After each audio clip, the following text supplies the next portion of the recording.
Sa ating last video, binaba namin ang Valle Hermoso downhill ng mga twisties. So nag-lunch kami sa La Libertad, pagkatapos naman ay in-experience namin na sobrang napakagandang ruta ng Ayungon to Mabinay Road. Siyempre pagkatapos niyan ay bumalik na kami sa Bacolod City. Hindi ko ini-expect na ganito na pala kalayo ang narating namin sa kaka-ride ngayong araw na to. Pero sobrang worth it ang pagod para sa ganito. Alright guys, so lalabas na kami for dinner. Ito yung pinaka nag-enjoy sa ride eh. Ito din. Ito, ang daming reklamo. Iiwan namin.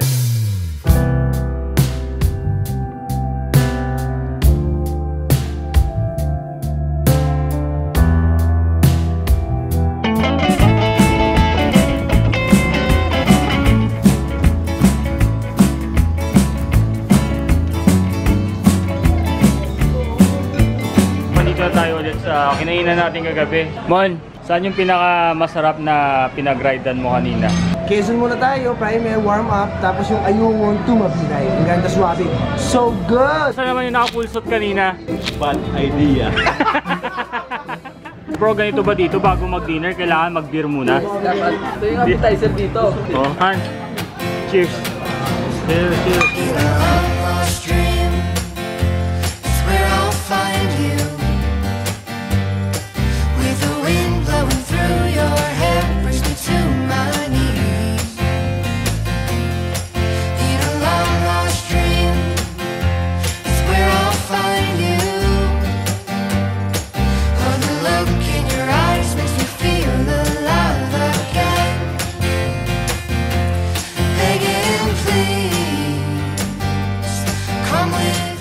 Good morning guys. So it's the hour day 2, day 3.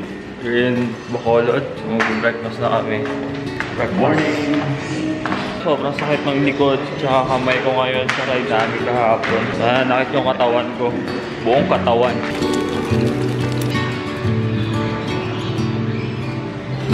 Ngayon, hindi kami mag-ride. Ako yung dahilan ko kasi nga hindi maganda na yung takbo ng motor. Nag-wobble pa din pag high speed. Si Francis, hindi ko alam kung ano yung dahilan nito. Ano na dahilan mo? Iiwan ako yung pinakamabagal. Ah, okay. So yun yung dahilan niya. Nakakot ako ng lumagiti ito. Mamawala. Tapos si Hans naman, yung dahilan ni Hans is mga gala, no?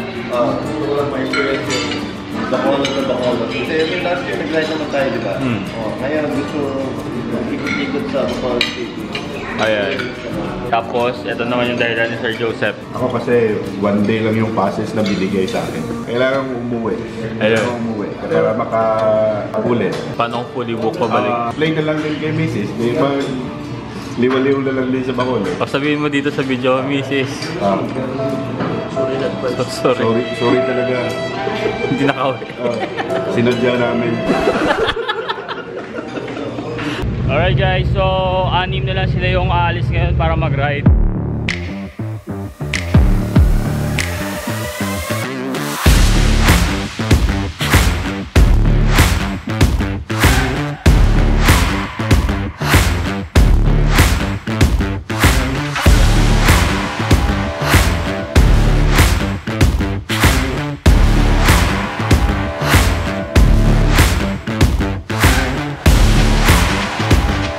Alright, so mamamasyal na tayo dito sa Bacolod. Si Bro Fred, tsaka si Meg, tsaka si Emil. Ayan, sila yung kasama natin mamamasyal. Ingat-ingat.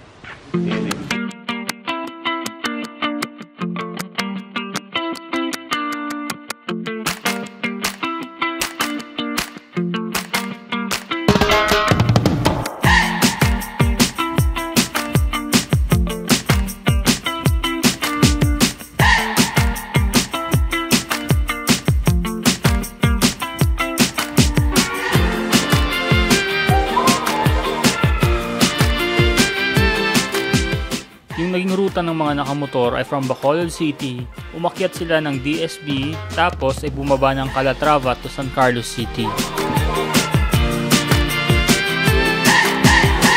Kami naman ay umakyat sa Talisay City kung saan matatagpuan ang isang cafe na may napakagandang tanawin.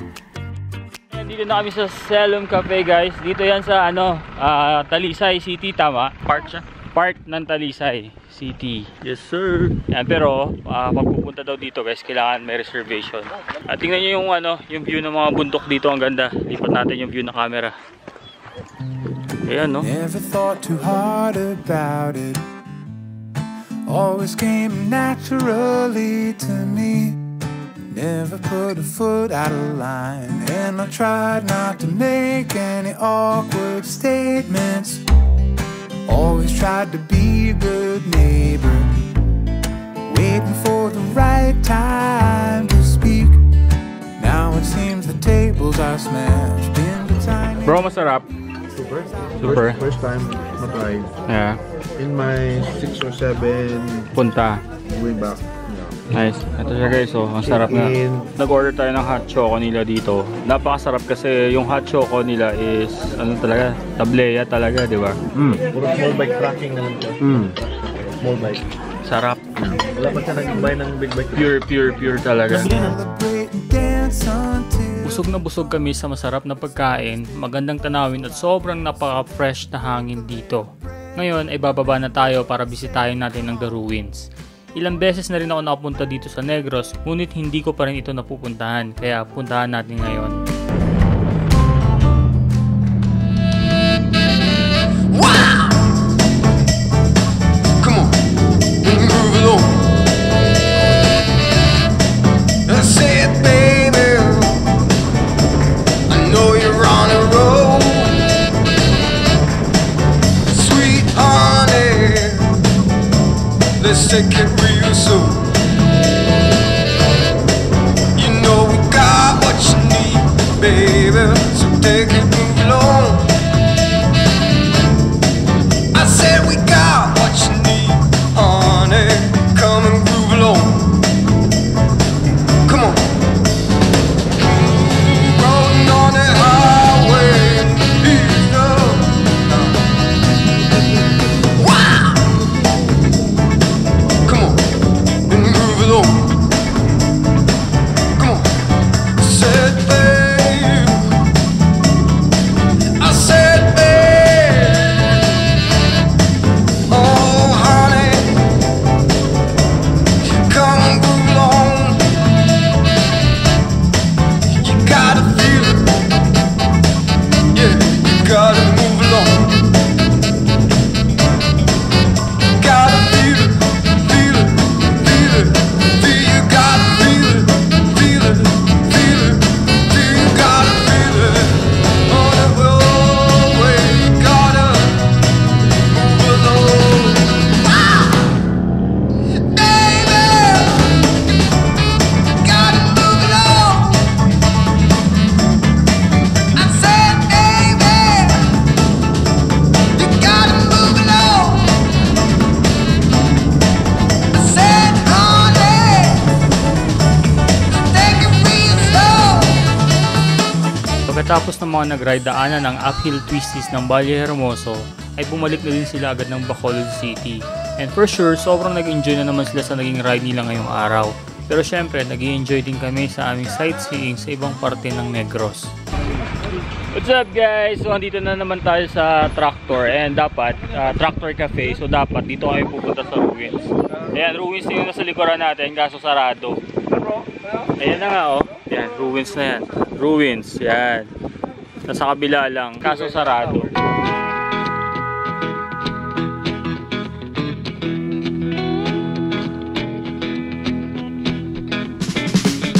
Baby, why you leaving me? Baby, what you doing me for? Is it because of him? Is it because of me? Alright guys, so nandito na ulit kami sa hotel. So magpapahinga muna kami. Bye bye, see you later. So we're out. Nagpahinga lang kami sa kwarto buong hapon. Pupunta na tayo sa lugar kung saan tayo magdi-dinner. Wala na akong gas oh. Dapat magpagas. Go go go Power Rangers. Uy grabe. Mga close na pala yung mga kalsada dito. Hindi ako sanay magmotor ng nakachinelas. Hindi pumapasok yung shifting ko. Masakit, no? Oh, kasi sa boots 'di ba parang konting pitik mo lang pumapasok. Oo. kunting guhit lang, pasok na eh. Oo. Sinalas, masakit minsan. Oo nga. Namit ang manok sa Bacolod.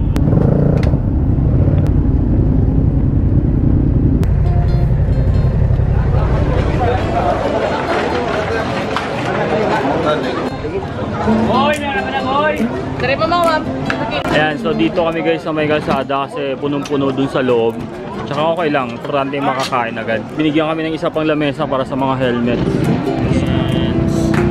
Alright guys, so this is the chicken inasal ng Bacolod. So yung kakaiba dito is crispy yung labas, tapos yung laman is juicy. Kaya napakasarap na once na punta kayo ng Bacolod, punta nyo yan dito. Home of the best chicken inasal.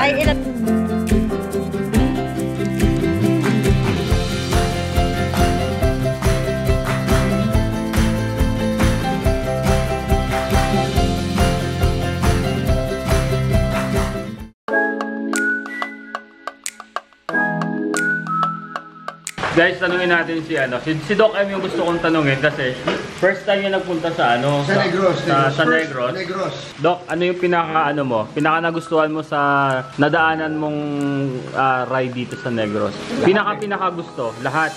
Pero ano yung pinaka gusto mo talaga? Walang isa lang eh. Yung Valley eh. Number 1. Valle Hermoso. Valle Hermoso. Pero yung kanina sa Calatrava gusto ko. Ano yung last? May yung pang tatlo? DSB. DSB, okay. At least pasok si DSB. Oh, yes. Kaya mo, DSB is one of the riding destinations, the riding spots of Kailangan Wala ka naman dadaanan mo kay DSB. Yes. Pero call out for riders in Negros, mind you, there are a lot more fabulous routes other than just DSB. Yes. Kahapon lang may nakasama tayo, di ba? Kahapon lang. Oh. Taga Negros rider pero first time nila dumaan dun sa Ayungin. Hindi pala rin tayong first time, taga Panay Island kami. Malayo, kabilang isla. Oo, diba? Hindi dapat nadaanan nyo na yun, mga ganyan. So those are things that are gonna make you a well-rounded rider rather than just playing the same spot in DSB. More flavors. Oh, yeah, correct. Spices. First time ni Cap sumama, pinaka nagustuhan mo? Lahat ng Cap, no? Oo, maganda yung daan eh. Saka yung scenery talaga. Yung spot na first time ko na, yung niyang kanina, hindi ko alam kung saan yun. Habang umiiyaw, napapatingin ako sa scenery. Maganda naman umiiyaw. Season 3, babalik ka pa ba? Season 3 ah? Yeah. Oo. May season 3. Dati si Mrs. ka, excited eh. So ayun guys, ano yan? Like last year, before kami umuwi, may ganitong session, inuman. Konti lang, pamparelax. Yes, pamparelax lang. And nakakatuwa kasi yung dalawang bagong sumama sa atin dito sa Negros is nag-enjoy talaga sila. And yung masasabi ko talaga, hindi kayo magsisisi dito sa Negros. Hopefully makasama namin kayo dito sa susunod.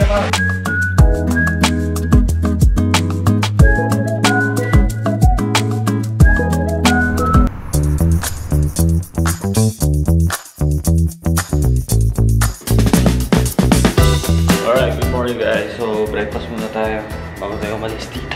And actually naka-ready na ako eh. Kasi maga kami pupunta ng port, like 9. Dapat andun na kami. Grabe, nauna kayong dalawa. Ganun talaga basta walang mga hangover. Oo nga, no? Ganun talaga basta hindi uminom. Good boy. Check natin yung breakfast. Yung no, nice, sarap. Pwede.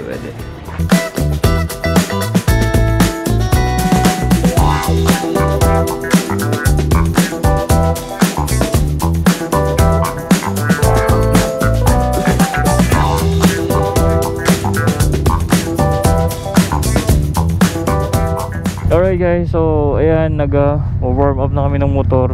For the meantime, nilagyan muna natin ng bar ends to kay Doc galing to. Bahala na, importante mawala yung yung wobble. Kahit na hindi tayo ganun ka nag-enjoy dito sa ride natin dito sa Negros, importante andito tayo ngayon. Kaya ingat.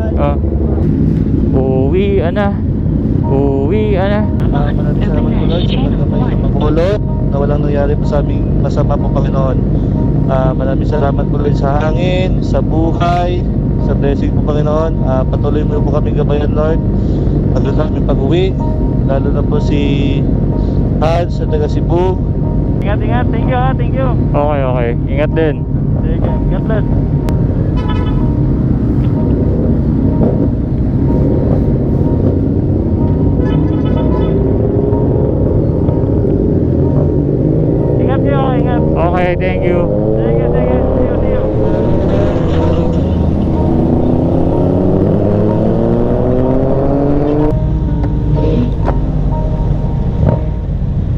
ugas lang ugas.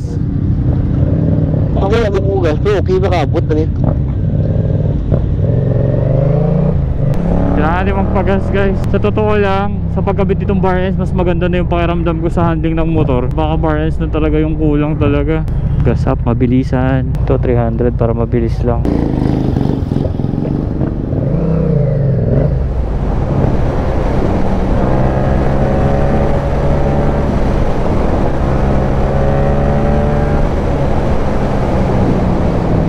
Sisit pansit. Ito na nga, bar ends ngayong ano. Bar ends ngayong sagot sa problema natin. Sabi na nga kasi sa lahat ng ginawa namin dito sa motor, pinutol namin yung bar ends para ba ibalik tong ano, ito. Yan.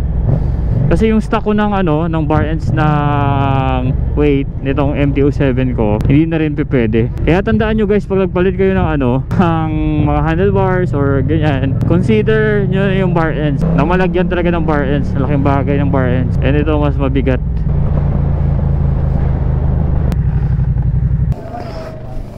So ito na yung ticket natin guys. Sasakay na tayo. Hindi ko alam kung nasan yung barko namin eh. Let's go.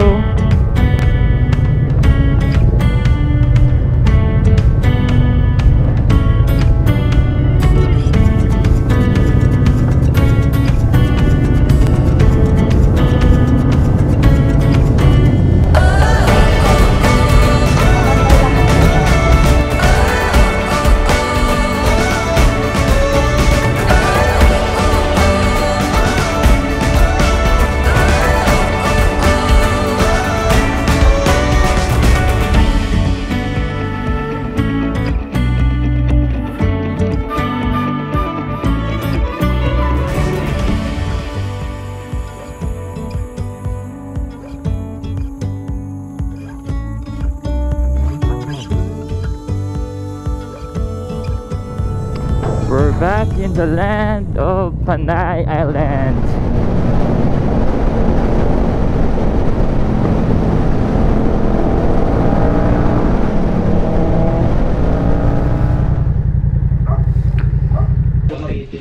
Dito kami sa bahay ni Muril guys. So andito si Danny, siya yung nagluluto ng... Ano ba yung niluluto niya? Pusit, inihaw. Ayun no? Inihaw na pusit. Inihaw na baboy. Tsaka mamoy. Oh, ito na yung biryani oh. Chicken biryani oh. Minekos mo ba to? Minekos ko yan. Oh. Ito. Pero tikman mo, Harbs. Oh, mamaya. Minekos ko yan. Oh. Kita mo malinis? So, kita mo? Grabe si Muril. Love kami ni Muril. Oh. Na-miss namin si Muril eh.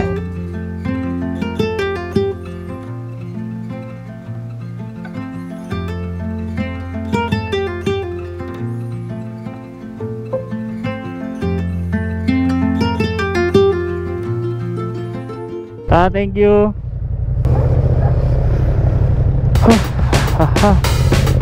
So nagpalit kami ngayon ng bar ends guys, yung medyo magaan, experimenting, yun nga magaan talaga. So dapat talaga mabigat na bar ends. By the way, maraming salamat kay Mouch and Danny sa pag-prepare ng lunch para sa amin. Ang sarap ng pagkain, sobrang suabe. So ayun guys, babiyahe pa tayo ng mga 120 kilometers pa uwi ngayon.